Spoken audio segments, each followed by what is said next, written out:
Welcome to another edition of Wednesday Stuff, this time for the week of July, whatever it is this week.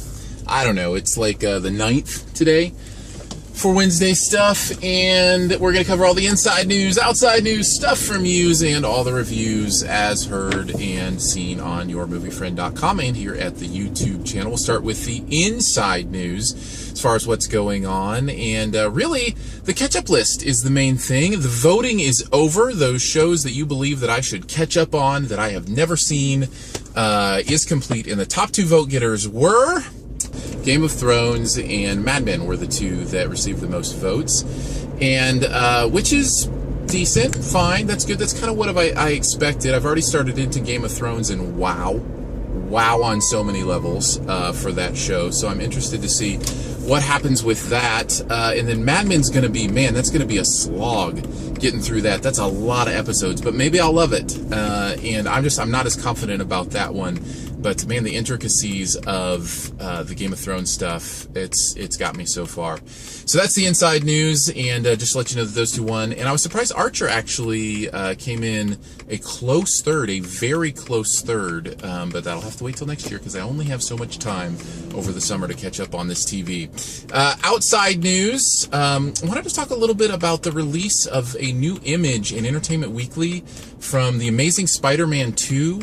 They released like a screenshot or a publicity still of Electro that Jamie Foxx plays as the villain in the next Amazing Spider-Man, and I don't usually say this, but I'm worried.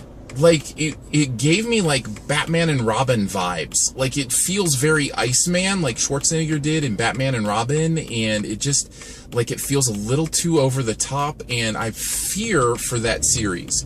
I didn't really necessarily love The Amazing Spider-Man. I liked Andrew Garfield in it. I love Emma Stone, and so I wanted to see them continue and succeed because I like those people and I like their performances in the movie.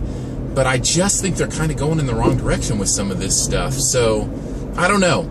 I always, as always, withhold judgment until the actual movie comes out. But I just have to say the publicity still alone today was enough to give me pause and go, I'm not sure. That looks a little weird to me. So we'll see how it all works out. Stuff from you. Steve Baxey commented on one of the YouTube videos. Basically said something like he thought that the movies in the first half of the year were really poor and that he was excited because it seems like the second half of the year is kind of picking up steam, and asked me what I thought about that. And I got thinking about that. That's usually the case, I think, for most years because they dump a lot of bad movies at the beginning of the year. And then around April-ish, good movies start in again. So, in fact, I was looking at my top 5 movies for the first half of the year, and they all have been April since. And if you're curious as what those are, boy, I wonder if I can do this off the top of my head.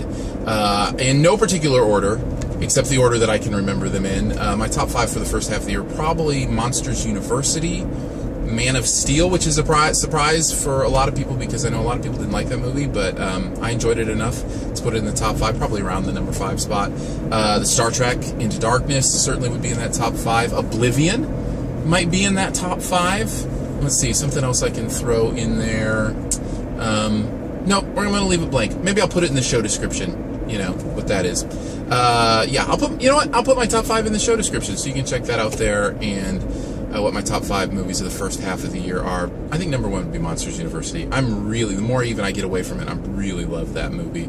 So, Steve, I would agree with you, but I think that's always the case. The first half of the year is a little bit lame, and then after that, it gets a lot stronger over the summer, and then, of course, the holiday season as well. As far as upcoming reviews, there should be reviews up now. There are reviews up now for Lone Ranger, as well as Despicable Me 2, and then upcoming this weekend, Pacific Rim, which I get more and more excited about. I am a mere day away from seeing.